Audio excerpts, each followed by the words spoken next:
3 দিন পরে ক্যামেরাটা খুললাম, মনে হচ্ছে কতদিন পরে ক্যামেরাটা খুলেছি। 3 দিন পর ক্যামেরা খুললাম। সো লাস্ট ভিডিও মনে হয় এই চ্যানেল থেকে আমার মার ভিডিওই ছেড়েছিল, মাই করেছিল। তো প্রচন্ড শরীর খারাপ ছিল, এই শনিবার থেকে প্রচন্ড হাই টেম্পারেচার, খুব জ্বর ছিল। আর জ্বরটা না খুব কষ্টকর, মানে জ্বরটা যখন এসছে প্রচন্ড প্রচন্ড শরীরটা খারাপ। মানে আমি যেই ধরনের মানুষ, আমি খুব একটা ওই শোয়া পাটি না, মানে গিয়ে শুই কিংবা মোবাইল সবসময় হাতে থাকবে, আর মোবাইলে একটু কিছু দেখছি শুয়ে শুয়ে, ওটা আলাদা ব্যাপার। কিন্তু একদমই সবকিছু আমার মোবাইল সেদিন আমি পুরো ফ্লাইং মোডে করে, কোন আবার আমি নতুন একটা ইয়ে করে, যখন আমি মোবাইল ইউজ করি আমি ফ্লাইং মোডে করে দিই, পুরো ফ্লাইং মোড, মানে কিছুই তো ওখানে ফ্লাইং মোডে তো জানোই কিছু হয় না।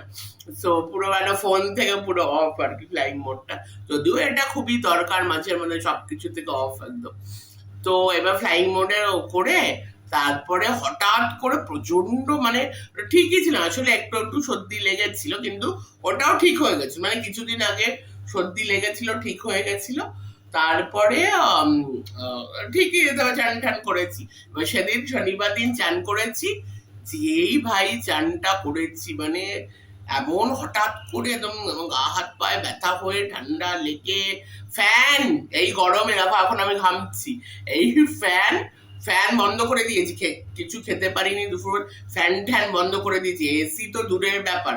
আমার দাদা বলছিল গরম লাগছে, এসি, মানে না আজকে একদম এসি চালানো যাবে না যতক্ষণ না আমার কাঁপুনি হচ্ছে, পুরো কাঁপুনি, তারপরে ইয়ে হচ্ছে, গায়ে কাটা দিচ্ছে, তারপরে হাই ফিভার এসে গেছে।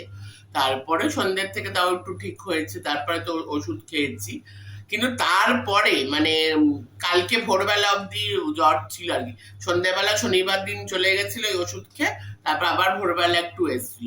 কিন্তু ব্যাপারটা তো সেটা না, জ্বর হাই ফিভার হলে ওষুধ খেলাম ঠিক হয়ে গেল, ওটা ঠিক আছে, কিন্তু তারপরেও তো মানে সাইড এফেক্ট তো হয় জ্বরের পরে, মানে বুঝতেই পারো কিরকম অবস্থা থাকে জ্বরের পরে। তো তাও আমি অনেকটাই মানে ঠিক আছি ভগবানের আশীর্বাদে। কেন আজকাল এই জ্বরগুলো যে হচ্ছে খুবই উইক করে, অতটাও উইকনেস আমার হয়নি, কিন্তু ওই আর কি আজকে যেমন সকালে খুব মানে খুব ঘুম আসছিল, উঠতে ইচ্ছা করছিল না, বা একটু সর্দি সর্দি ভাবও এখনো আছে। কিন্তু হ্যাঁ, আগের থেকে আমি বেটার আছি বলেই ভিডিওটা করছি। তো চ্যানেল তো বন্ধ একদমই করতে পারবো না, প্রত্যেক দিনই ভিডিও দেওয়া উচিত চ্যানেলে, নাহলে অনেক রকম প্রবলেম হয়। সেটা ভালো করে, আমার কেস আবার একটু উল্টো, আমি দেখি যেদিন আমি ভিডিও দিই না সেদিন আবার পুরোনো যে আগে যে ভিডিওগুলো ওখানে আর ভিউজটা একটু একটু করে বাড়ে, আর তারপরে সেদিন আমার ডলারটা একটু বেশি ইনক্রিজ হয়। কিন্তু মেন কি হয়, মেন ভিডিও না দিলে রিচ ডাউন হয়, ডলার ডিক্রিজ হয়, এরকমই তো হয়। আমার সবকিছু উল্টো, কেসটা পুরো উল্টো। তো যাই হোক, তো এইসব কথা তো বললামই, বলে ভিডিওটা স্টার্ট করলো। এবার আমার এম এটাই থাকবে যে প্রত্যেক দিন যাতে আমি ভিডিও দিতে পারি, এটাই আমার এম থাকবে। সো অ্যাটলিস্ট একটা করে, অবভিয়াসলি একটা করে, কারণ আমি তো আর সেই ওরকম কন্ট্রোভার্সি করি না, আমি কোনো হার্ডকোর কন্ট্রোভার্সি ক্রিয়েটারও না, আমি কাউকে নিয়ে মানে ওইভাবে আমি যদি কিছু একটা মনে হলো বললাম, অ্যাজ আ ওভারঅল টপিক হিসাবে বললাম, ওভারঅল হিসাবে, কিন্তু ওইভাবে আমি রেগুলার ওইভাবে আমি করি না। তো যাই হোক, তো কি চলছে সব জায়গায়, কি চলছে সোশ্যাল মিডিয়াতে, কি চলছে ইউটিউবে, কি চলছে, তো ব্যাপারটা হলো একটা নিয়ে খুব কন্ট্রোভার্সি হচ্ছে, আমিও দেখেছি শুনেছি। সেটা হলো এই যে নাম করা একজন মোটিভেশনাল স্পিকার, তো ওনার একটা কেচ্ছা নিয়ে খুব কন্ট্রোভার্সি চলছে। কি না, সে এক্স কে মেসেজ করেছিল, বউ জানাজানি হয়ে গেছে, তারপরে তার একজন এক্স আছে, একটা বউ আছে, ওয়াইফ আছে, এক্স আছে আগে। কিন্তু এক্স যে ছিল সেটা আগে মানে খুব একটা মানে আমি অ্যাটলিস্ট জানতাম না। দেখো, এই যে মোটিভেশনাল স্পিকার আছে যার প্রচন্ড সোশ্যাল মিডিয়া ইনফ্লুয়েন্সার, খুব ফেস ভ্যালু, আমি কিন্তু খুব একটা তাকে দেখিনি কখনো, মানে দেখি না আমি তাকে, মানে মোটিভেশনাল যখন করতো তখন হয়তো একটা দুটো দেখেছি, কিন্তু তারপরে ওনার ওই যে পডকাস্ট গুলো, যে প্রেত কথা, যেটা খুবই পপুলার আর কি। তো আমার আবার এখনো একটা মানে ভয় থাকে, আমি কোনো এমনিও কোনো ভূতের গল্প শুনলে এখন আমার ভয় লাগে, ওটা মানে আছে আর কি। তো আমি ওই হরার পডকাস্ট, আমার পডকাস্ট তো খুব একটা আমার দেখা হয় না, এত বড় বড় থাকে আমারই বাজি, আমার ধৈর্য খুব কম, তার মানে আমি এত বড় ভিডিও দেখতে পারি না। তো যাই হোক, আমার কোনো কারণেই হোক, যে কোনো কারণে মানে এনার কন্টেন্ট অত আমি কোনোদিনই দেখিনি আর। তো সেই হিসাবে বলতে পারবো না যে আমি ওনার খুব ভক্ত ফ্যান, কারণ বেশিরভাগই তো উনি তো খুবই নাম করা। তো এই নিয়ে একটা কন্ট্রোভার্সি আর কি, ব্যাস একটা আমরা পেয়ে গেছি কন্ট্রোভার্সি, আর কি আর ছাড়া যায়। ব্যাস তোলপাড় লেগে গেছে সোশ্যাল মিডিয়াতে, ফেসবুক, ইনস্টাগ্রাম, ইউটিউব। আমি এটা লক্ষ্য করেছি, যতই হোক সোশ্যাল মিডিয়াতে ট্রেন্ড হোক, কোনো কন্ট্রোভার্সি, সেটা মানে ফেসবুকে মানে সাংঘাতিক ভাইরাল হয়, আর হলো তারপরে ইউটিউব। ইনস্টাগ্রামে কিন্তু যতটুকু আমি লক্ষ্য করি অতটাও হয় না। হ্যাঁ, একটা ন্যাশনালি কোনো একটা খবর, সেটা যেটা মানে সব ক্ষেত্রেই সেটা ভাইরাল, নিউজেও দেখা, যেরকম পুনের কেসটা, মানে এখনো ভেবে একদম ভয় লাগছে যে পুনের যে কেসটা, সেটা খুব ইনস্টাগ্রামে খুব ট্রেন্ডিং হচ্ছে, মানে সেটাও খুব মানে ওখানে ভাইরাল। কিন্তু এই এই ব্যাপারটাও টুকটাক এরকম আছে, কিন্তু সেই লেভেলের এটা ফেসবুক আর ইউটিউবে বেশি হচ্ছে। এই যে এই মোটিভেশনাল স্পিকারের যিনি আছেন তার যে কন্ট্রোভার্সি, আমার একটা কথা খুব মনে হয়, এই যে আমরা যে কন্ট্রোভার্সি গুলো নিয়ে আমরা কন্টেন্ট করি, সো আমরা কি করছি, মানে এগুলো নিয়ে কেন করছি, আমাদের কি এসে যায়, কে কার এক্স কে মেসেজ করবে, তারপরে তার বউয়ের সাথে কি হবে, তার বউ কি করবে, সেটা তো আমাদের কিছু এসে যায় না। তার লাইফ, তার জীবন, সে তার এক্স এর সাথে কি করবে, তার বউ কি করবে, বউর সাথে তার বোঝাপড়া কি হবে, ওটা তাদের ব্যাপার। কিন্তু আমরা যারা কন্টেন্ট করি, কেন আমরা, আমি একটু অন্যভাবে এই ব্যাপারটাকে একটু দেখছি, আজকে অন্যভাবে ব্যাপারটাকে অ্যানালাইজ করছি। আমার আবার একটা ব্যাপার আছে, ধরো 4-5টা লোক যেটা নিয়ে কন্ট্রোভার্সি অন্যভাবে করবে, আমি সেটা একটু ডিফারেন্ট ভাবে করতে, একটু ডিফারেন্ট কিছু করতে ভাল লাগে। ব্যাপারটা হলো মানে এত আমাদের মাথা ব্যথা কেন, এটা মানে আমাদের কি খুব খারাপ লাগছে, কিসের জন্য খারাপ লাগছে, তার বউয়ের জন্য খারাপ লাগছে, এটা ভেবে খারাপ লাগছে সে দুশ্চরিত্র, বা বউ থাকতে এক্স কে, তারপরে কত কিছু শোনা যাচ্ছে যে এক্স এর সাথে তারপরে কিভাবে ডিচ করেছে, কিভাবে ছেড়ে দিয়েছে, ওই ব্যাপারটার জন্য কি আমাদের অ্যাজ আ মেয়েরা যারা করছে মেয়েদের কি খুব খারাপ লাগছে, মানে তার জন্য কি এটা, নাকি শুধু কন্টেন্ট, প্রতিবাদ না কন্টেন্ট, কোনটা? Answer is only content. এই যে প্রতিবাদের নাম করে আমরা কন্টেন্ট করছি আর বলছি প্রতিবাদ করছি, এটা কিন্তু খুবই মিথ্যে কথা। আমি কিন্তু একদম সত্যি কথা বলছি, আমার ইয়েতে আমি এই যে এই ভিডিওটা করছি, এটাও তো একটা কন্টেন্ট, প্রতিবাদ ভার্সেস কন্টেন্ট, এটাও আমি কন্টেন্ট করছি, আমি কিছু ফিল করে করছি না তো, এটা তো কন্টেন্ট, কারণ এখানে আমরা সবাই কন্টেন্ট করতে এসেছি, ভিউজ কামাতে এসেছি, পয়সা টাকা কামাতে এসেছি। কেউ যদি এখানে বলে না আমি একদম আমার ভেতরে আমার নারী জেগে উঠেছে, ভেতরের পুরুষ জেগে উঠেছে, আমি এখানে প্রতিবাদ করতে এসেছি, এখানে নোংরামো হয়, এই নোংরামোর প্রতিবাদ করতে এসেছি, এটা কিন্তু একটু হাস্যকর হয়ে যাবে। কারণ ঘুরে ফিরে সেও তো কন্টেন্টই করছে।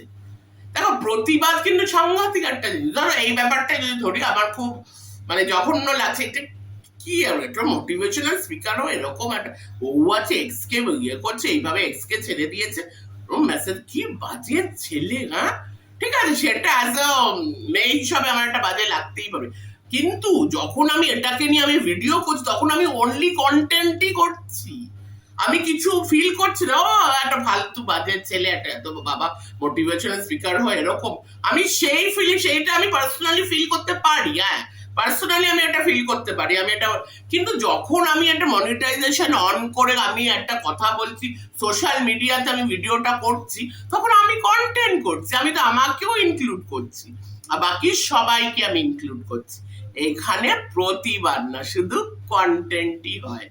আরে কে কার বউকে ইয়ে করবে, কে কার এক্স গার্লফ্রেন্ড, তাতে সত্যি আজকালকার জমানায় না কারোর কিছু এসে যায় না, এসে যায় এইটাতে, কন্টেন্ট করলেই তো মানে যাতে মনিটাইজ হয়ে গেছে আমরা টাকা পাবো, এত যখন আমাদের প্রতিবাদ করার শখ, তাহলে তো আমাদের মনিটাইজেশন অফ করে দিতে হবে, অন্য লেভেলে গিয়ে এই দুনিয়াতে অনেক জায়গার প্রতিবাদের জায়গা আছে, আমাদের রাস্তায় নামতে হবে, আমাদের সোশ্যাল ওয়ার্ক তাহলে করতে হবে। তাহলে চলো আমরা রাস্তায় নেমে পড়ি, রাস্তায় নেমে পড়ে অলিতে গলিতে কোথায় কি নোংরামো হচ্ছে, মানে আমাদের ভেতরে যদি এই প্রতিবাদী ব্যাপারটা থাকে যে আমরা প্রতিবাদ করছি, তাহলে আমাদের রাস্তায় ঘাটে নেমে পড়তে হবে, নেমে পড়ে এখানে নোংরামো করছে কেউ, ওখানে নোংরামো করছে কেউ, হ্যাঁ তাহলে প্রতিবাদ করতে হবে, সেই লেভেল একদম ফিল্ড ওয়ার্ক করতে হবে উইদাউট এনি এক্সপেকটেশন যে হ্যাঁ এটা রিটার্নে আমি এটা পাবো টাকা।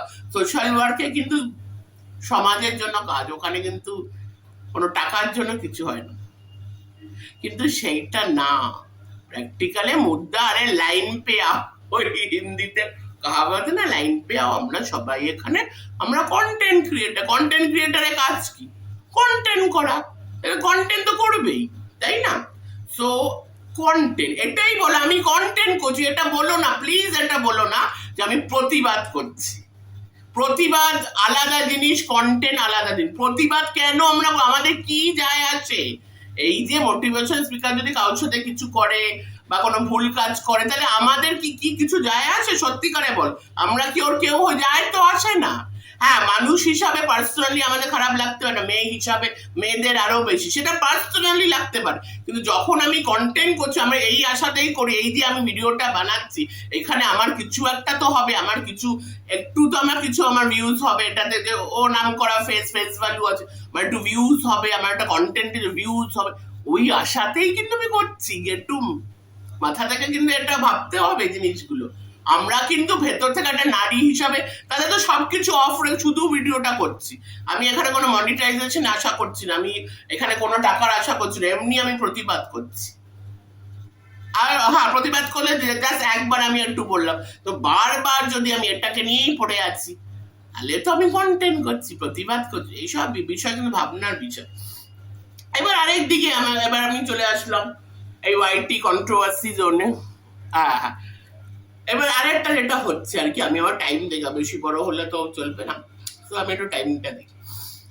এই যে এখানেও যেন অনেক রকম চলছে, সেটা হলো এই যে ভাগনার ব্যাপারটা, যে একজন কন্ট্রোভার্সি ক্রিয়েটারের তার ভাগনার সাথে একটা কোনো নোংরা সম্পর্ক, তাতে আমাদের কি? সত্যি তো আমাদের কিছু না। হ্যাঁ আমি নোংরামি আমি দেখতে পারি না, আমি নোংরামি সাফ করতে, নোংরামি অনেক জায়গা হচ্ছে, তো সব জায়গায় গিয়ে কি আমরা সাফ করতে পারি? আর যদি নোংরামি সাফ করতে তাহলে আমাদের মনিটাইজেশন অফ করে নোংরামি সাফ করতে হবে, কিন্তু সেটা তো আমরা করতে পারবো না, কখনোই করতে পারবো না, কারণ আমরা এখানে কন্টেন্ট করতে এসেছি, অল অ্যাবাউট কন্টেন্ট। তাহলে এটা বলা ভুল যে কে কার ভাবনার সাথে কিছু করছে বলে এটা খুব নোংরা, আর আমি প্রতিবাদ করছি, প্রতিবাদ না প্লিজ, ইটস কন্টেন্ট। যে নোংরামো করছে সেও যেমন কন্টেন্ট করছে, সেও ভিডিও করে অন্যদেরকে নিয়ে কন্টেন্ট করছে, বাট তাকে নিয়ে আমরা যারা বলছি তারাও কিন্তু কন্টেন্টই আমরা করছি। বি ভেরি ব্রুটালি অনেস্ট হতে হবে, অনেস্টের মতো ভালো জিনিস সুন্দর জিনিস হয় না, we have to be honest, please be honest. যেন আমার একজন ক্রিয়েটারকে খুব ভালো লাগে, রুনা লাইফস্টাইলে রুনাদি সব সময় বলে আমি কে কি করলে আমার কি এসেছে, আমি এখানে একটু কন্টেন্ট করছি, কারোর সাথে আমার কিছু না, কেউ কিছু নোংরামি করলেও কিছু না, কোনো ভালো কাজ করলেও কিছু না, আমি কন্টেন্ট করছি এখানে। তো রুনাদির এই কথাটা আমি প্রচন্ড অ্যাপ্রিসিয়েট করি, ভীষণ রেসপেক্ট করি এই কারণে রুনাদিকে। তো এটা আমার মনে হয় সবারই বলা উচিত যে আমরা সবাই এখানে কন্টেন্ট করছি, কারণ প্রতিবাদ তো আলাদা জিনিস, প্রতিবাদ করতে গেলে তাহলে বলতে হবে টাকা কামানোর দরকার নেই, মনিটাইজ অফ করে প্রতিবাদ করে। এই যে অনেকে এখানে বলে না, আমি খুব দেখো সৎ অনেকেই আছে পৃথিবীতে, সৎ অনেকেই আছে, সিদ্ধারা সোজা অনেকে, এখনো অনেস্ট মানুষ অনেকে আছে, কিন্তু আর আমি কিন্তু সবার উদ্দেশ্যে কথাগুলো বলছি, সবারই ইনক্লুডিং মি, সবার উদ্দেশ্যে, নিজেকেও আমি বলছি। সো হ্যাঁ অনেস্ট মানুষ এখনো একদম যে মানে ডিসঅনেস্টে ভরে একটা অনেস্ট মানুষ তা তো হতে পারে না, একটা দুটো নিশ্চয়ই এখনো আছে, কিন্তু তারা যারা অনেস্টি দিয়ে ধরো নোংরামো সাফ করছে, সেটা তারা সমাজে দাঁড়িয়ে একটা সোশ্যালি তারা করছে, একটা সমাজ মাধ্যম কিংবা যারা সোশ্যাল ওয়ার্ক করে সেটা আলাদা ব্যাপার, কিন্তু যখন আমরা এখানে মানে ক্যামেরা খুলে আমরা কন্ট্রোভার্সি করছি, তখন কিন্তু আমরা শুধু কন্টেন্টের জন্যই আমরা করছি, আমাদের কিচ্ছু এসে যায় না যে কার সাথে কি আছে, কে কি নোংরামো করছে। নোংরামো তো পুরো পৃথিবীতে হচ্ছে, এদিক ওদিক উপর নিচে সব জায়গায় নোংরামো। তাহলে আমার যদি আমার ভেতরের যদি সোলটা এটাই হয়, ভেতরের মানুষটা এটাই হয় যে আমি কোথাও নোংরামো সহ্য করতে পারি না, তাহলে আমার প্রত্যেকটা জায়গা গিয়ে খুঁজতে হবে কোথায় নোংরামো হচ্ছে, আর ওখান থেকে যাতে নোংরামোটা নোংরামো যাতে চলে যায়, নোংরামো যাতে ভ্যানিশ হয়ে যায়, নোংরামো যাতে না হয়, সেটার জন্য আমি লড়াই করব, প্রতিবাদ করব, সেটা আলাদা বিষয়। সেটা হলে প্রতিবাদ করা প্যাশনটা কিন্তু আলাদা বিষয়। কিন্তু ক্যামেরা খুলে যখন আমরা ভিডিও করছি তখন আমরা কন্টেন্টই করি, প্রতিবাদ না। এটাকে সবাইকে মানতেই হবে। বি অনেস্ট, আমরা সবাই এখানে কন্টেন্ট করতে এসেছি, প্রতিবাদ না। এই বলেই আমি ভিডিওটা এখানে এন্ড করলাম। চলো আমার নেক্সট ভিডিওতে আবার দেখা হবে অন্যরকম কোনো একটা ভিডিওতে। চলো bye, take care, love you, tata.